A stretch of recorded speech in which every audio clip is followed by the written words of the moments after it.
মুসলমান নিজের দাবি করো, নবীর তরিকা তোমার ভালো লাগবে না কেন?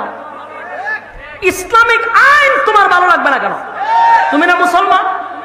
আমাদের দেশে বহু বহু রূপী মুসলমান আমরা দেখছি 16 বছর টকসুর মধ্যে বৈশা বৈশা নিজের দাবি করে মুসলমান। এই যে মুরগি সুরা একটা ছিল, এ দাবি করছে না মুসলমান? ইসলামের আইনের পছন্দ লাগছে।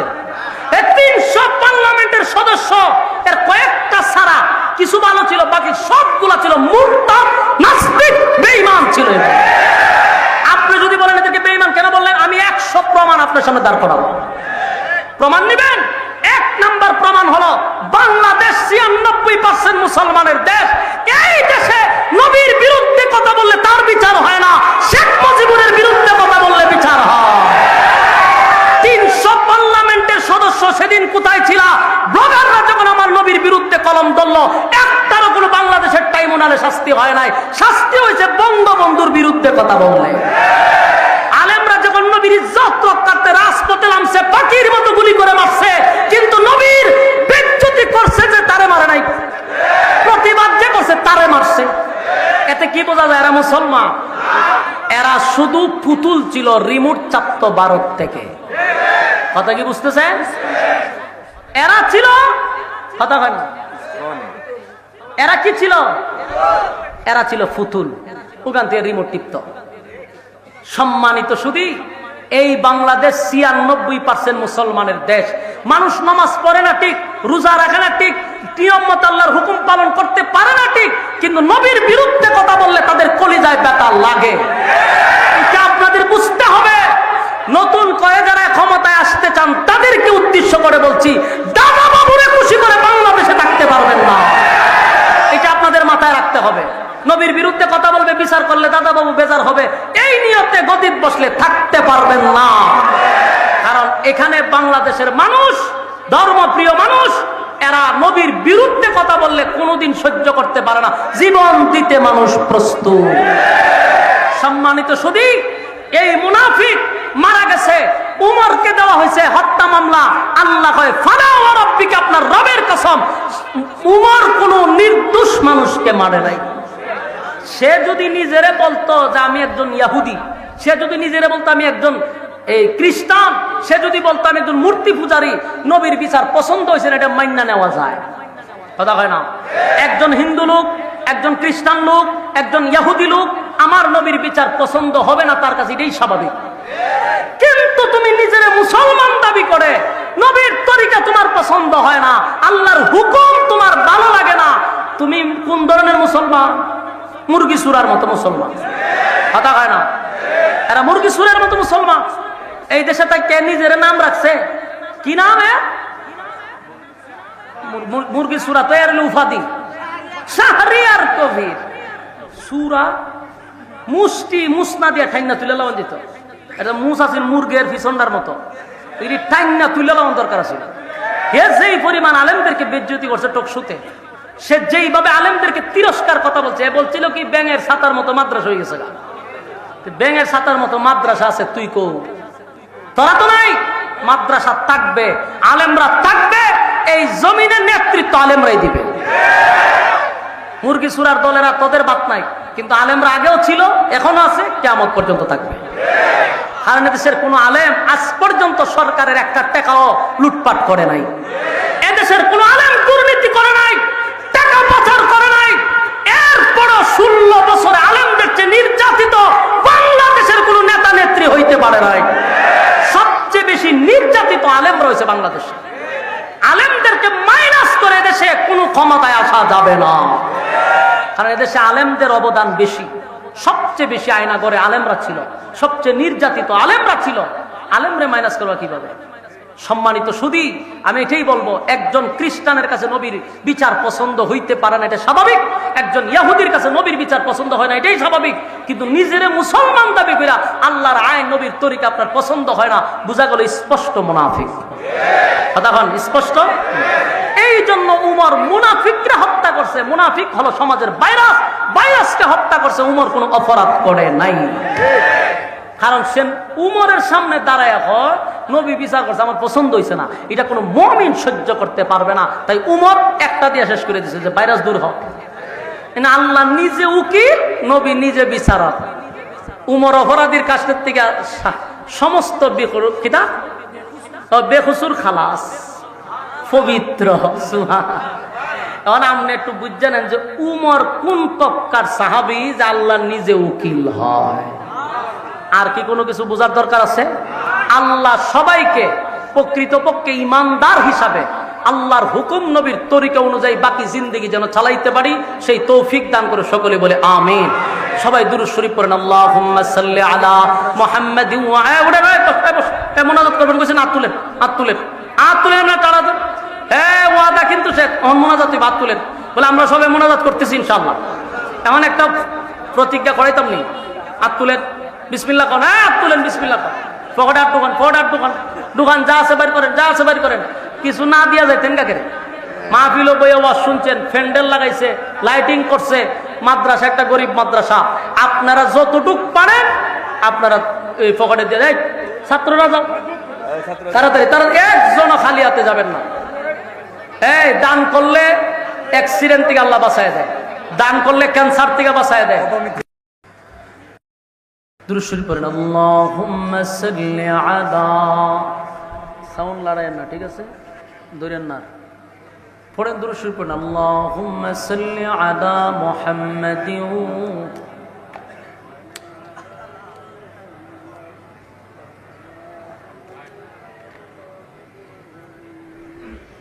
ওয়া আলা আলি ইব্রাহিম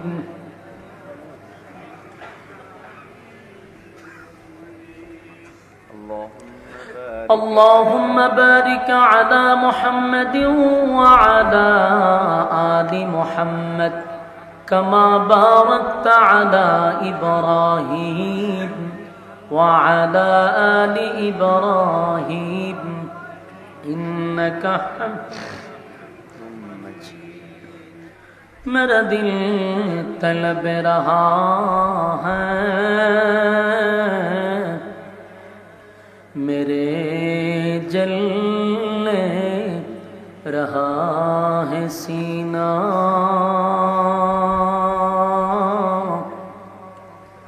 ए दवा वही मिलेंगे, मुझे ले चलो मदीना। बलगल उला बिकमालिही कशफत तुजा बिजमालिही हसनत जमीओ खिसालिही सल्लल्लाहु मदीना मदीना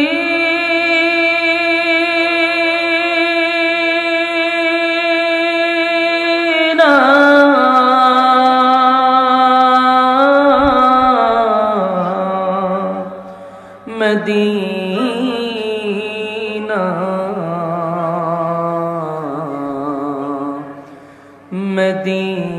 मदीना। मोमिनों की गुनगुना है दीदार मदीना, आशिकों की तमन्ना है बलगल उला बिकमालिही कशफत तुजा बिजमालिही हसनत जमीआ खिसालिही सल्लल्लाहु। আলহামদুলিল্লাহ, আয়োজিত আজকের বাগে জান্নাত মাহুদিয়া কওমি মাদ্রাসার উদ্যোগে আয়োজিত ইসলামী মহাসম্মেলনের সম্মানিত সভাপতি পীরে কামেল আল্লামা হযরত মাওলানা আজিজুল হক সাহেব দামাত বরকাতুহুম, সভাপতিত্ব করছেন আলহাজ হযরত মাওলানা আহসানুল্লাহ সিদ্দিকী সাহেব। প্রধান অতিথি হিসাবে আছেন বিশিষ্ট শিল্পপতি আলহাজ মোহাম্মদ হযরত আলী সাহেব সহ দিগার হযরত উলামায়ে কেরাম, উপস্থিত তরুণ যুবক ভাইয়েরা, মুরব্বিয়ান আযম, আওয়াজ যতটুকু দূরে যায় অবস্থানরত পর্দানিশী মা ও বোনেরা, সকলকে আমার অন্তরন্তস্থল থেকে জ্ঞাপন করছি মোবারক। সবটুকুন শুকরিয়া আল্লাহ সুবহান মহিয়ান গরিয়ান সর্বশক্তিমান আল্লাহ পাকের জন্য, যিনি অত্যন্ত দয়ামায়া করে গভীর রাত সুস্থ অবস্থায় আলেমদের সহবতে আসার বসার তৌফিকটুকু রব্বে কারীম আমাদেরকে দিয়েছেন। শুকরিয়া আদায় করছি আলহামদুলিল্লাহ। লক্ষ কোটি দুরুদ এবং সালাম আল্লাহর সৃষ্টির প্রধান আকর্ষণ জনাবে মুহাম্মদুর রাসূলুল্লাহ সাল্লাল্লাহু আলাইহি ওয়াসাল্লামের উপর। সম্মানিত সুধী, এত রাত পর্যন্ত আপনারা অপেক্ষা নিয়ে বসে আছেন। আপনাদের আগ্রহ এবং আপনাদের বসায় বোঝা যায় আপনারা দ্বীনি কথা শোনার জন্য হারামের ঘুম হারাম করছেন, নরমাল বিছানাতে বসছেন। মোনাজাত পর্যন্ত আমরা থাকব এরকম নিয়ত করে হাত তুলে দেখায় দিই। হ্যাঁ, যারা দাঁড়িয়ে আছেন হাত তুলেন না কা, নিয়ত কিতা যাবেন গা, বলুন মোনাজাত পর্যন্ত আমরা থাকবো ইনশাআল্লাহ। অন্য কোনো নিয়ত আছে? হাত লামাইছেন কা? পুরা নিয়ত করেন, হাত তুলেন, টানা দিয়ে তুলেন। হাত লামাইলে বুঝবেন নিয়ত বেশি সুবিধার না। বলুন কতক্ষণ? মোনাজাত পর্যন্ত ইনশাআল্লাহ। হাত লামা। ওয়াদা বর খেলাপ করইল কিসের কাজ? কথা হয় না, মুনাফিকের কাজ। ওয়াদা কিন্তু করছেন, এখন উঠতে গেলে কি হয়ে যাবেন এটা মাথাতে রাখেন।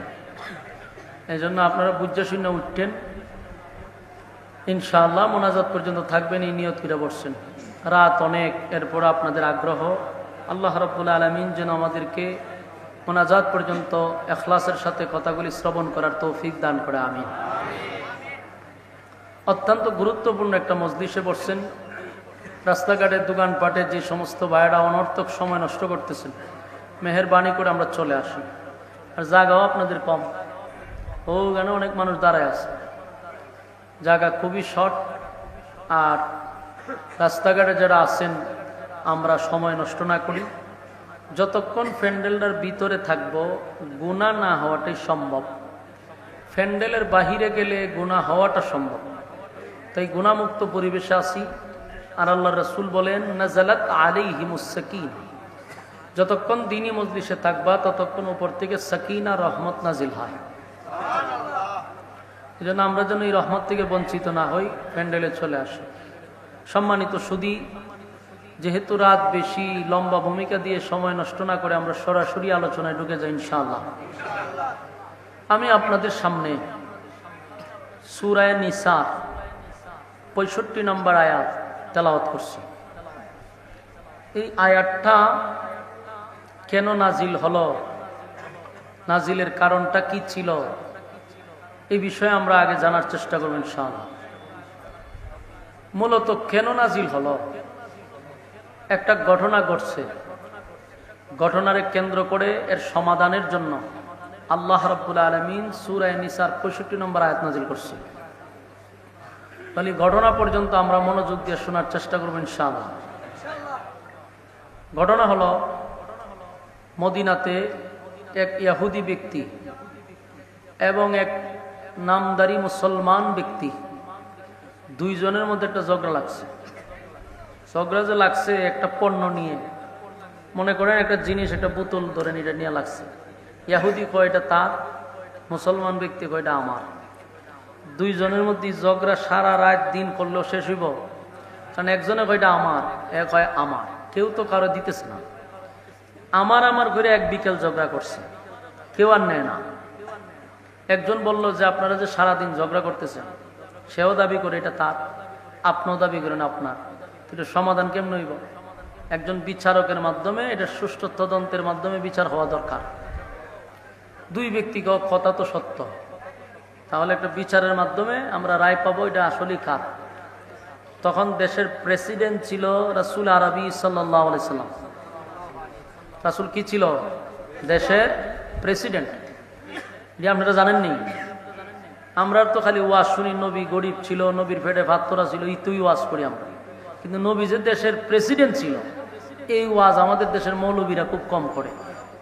আর এর কারণে অনেক বাম নাস্তিকপন্থী লোকেরা কয় হুজুররা রাজনীতি করে কেন? ওই যে ওয়াজ দিয়ে আমরা একটু করছি রাসূলের পেটে ভাত, রাসূল না খাইছে, গরিব ছিল, এই কারণে রাজনীতিবিদরা হুজুররা রাজনীতির কথা বললে হয় আপনারা রাজনীতি করেন কেন? হ্যাঁ, এটা জানে না যে রাজনীতি জন্ম দিছে হুজুররা। আর এগুলা না জানার কারণ হলো আমাদের দেশের কিছু মৌলবী ওয়াজ করে একটা রাসূল গরিব, রাসূলের পেটে ফাত্তর, রাসূল ছাটাক ঘুমাই দিছে। হ্যাঁ, এরপরের বিস্তার পড়ছে না যে রাসূলদের দেশের রাষ্ট্রনায়ক ছিল, রাসূলদের দেশের বাদশা ছিল, এই ওয়াজ করে না। আর এই ওয়াজের প্রভাব কম হওয়ার কারণেই আজকে 1.5 টাকার রাজনীতিবিদ কই হুজুররা রাজনীতি পাইছে কই? অথচ রাজনীতি জন্ম দিল আলেমরা, আর আমরা কয় রাজনীতি পাইছি কই? এই কারণেই সমস্যাটা হয়েছে। এই জন্য রাসূলকে খালি গরিব ছিল এই ওয়াজ আপনারা করার অধিকার কেউ দিছে না। রাসূল দেশের বাদশা ছিল, এতে রাসূলের সম্মান বাড়ায়। রাসূল গরিব গরিব কইয়া সম্মান কমাইতেছেন। কারণ একটা সময় রাসূলের মাক্কি জিন্দিগি গেছিল, মদিনার কিছু সময় রম গেছে, কিন্তু পরবর্তীতে দেশের বাদশা হয়েছে, এটা কর না কেন? এই জন্য এই কথাগুলো আমাদের জানা দরকার। তো রাসূল সাল্লাল্লাহু আলাইহি সাল্লাম তখন ছিল দেশের প্রেসিডেন্ট, বাদশা। তো এই দুই লোক ঝগড়া লাগিয়া বিচার লইয়া গেছে রাসূল দরবারে, আল্লাহ রাসূলের পার্লামেন্টে এরা বিচার লইয়া গেছে। গিয়া হুজুর, এই দুই ব্যক্তির মধ্যে যখন ঝগড়া হয় তখন এই দুই ব্যক্তির মধ্যে আবার পরামর্শ হয়েছে যে বিচারক কার কাছে বিচার দিবা আমারে বলো। মুসলমান ব্যক্তিরা বলল যে বিচার লইয়া যাবো আমি রাসূলের কাছে। তার ধারণা হইল আমি মুসলমান, আমার নবী বিচার করবে, তো বিচারটা তো আমিই পাবো। এই ধারণা নিয়ে রাসূলের কাছে গেছে। ইহুদি হইল আমার কোনো অসুবিধা নাই, বিচারক একজন হইলেই হয়। রাসূল সাল্লাল্লাহু আলাইহি সাল্লামের কাছে যখন বিচার নিয়ে গেছে, তা রাসূলের বিচার সুষ্ঠু তদন্তের মাধ্যমেই হবে। না 16 বছরের বিচার হইব? কথা বলেন না দি, 16 বছর যে অতীতে বিচার হইছে এই বিচার হইব? 16 বছরের যে কি বিচার এটা তো আপনারা জানেন। দর্শন করছে একজনে, মিডিয়ায় প্রচার করছে আরেকজন রে, টেন্ডারবাজি করছে আরেকজন রে, পত্রিকায় আসছে আরেকজনের নাম, দলীয় নাম আসে না কোনো সময়। তো এই হইল 16 বছরের বিচার। তো রাসূল তো ইসলামিক আইন অনুযায়ী বিচার করবে, এখানে তার দল চিন্তা করবে না। আমাদের দেশে ছিল 16 বছর দলের লোক যদি 7 খুনও করছে তো তারা জেলে ঢুকানি গেছে না, কারণ দলের লোক ওই 7 খুন আর একজন নিরহ মানুষের উপরে চাপাইয়া হেরে নিয়ে আয়না ঘরে বন্দী হইতেছে। এই ছিল 16 বছরের বিচার। তো রাসূলের পার্লামেন্টে যখন বিচার দিছে, রাসূল তো আর এই আমাদের হারুন আঙ্কেলের মতো আর বিচার করবে না। তো রাসূল সাল্লাল্লাহু আলাইহি সাল্লাম এটার সুষ্ঠু একটা তদন্ত করছে যে আসলে মালটা কার। গোয়েন্দা দিয়া এটা সুষ্ঠু তদন্ত করে দেখে মালটা আসলে ইহুদি ব্যক্তির, এই মালটা মুসলমান ব্যক্তির না। তো রাসূল বিচারের রায় করে বলল যে দেখো আমি তদন্ত নিয়ে দেখছি এবং শিরুনি অভিযান দিছি, দিয়া দেখলাম যে মালটা মূলত হইল ইহুদির মাল, এটা তোমার না। মাল দিয়া দিছে ইহুদিরে, ইহুদি ব্যক্তি তো মাল ভাইয়া খুশি বাড়ির দিকে রওনা দিছে। নামধারী মুসলমান ব্যক্তি এখান থেকে বাইরে রাস্তার মধ্যে ইহুদিরা আবার আটকাইছে। আটকায় কারণ কোথায় যাস? ও মাল ভাইছি বাড়ির যাবো, যাওয়ান যেত না কেন? ওই বিচার আমার পছন্দ হয়েছে না। নাউজুবিল্লাহ আছেন। খুব মনোযোগ দিয়ে যদি আপনি না শুনেন তাহলে আলোচনা বুঝতেন না।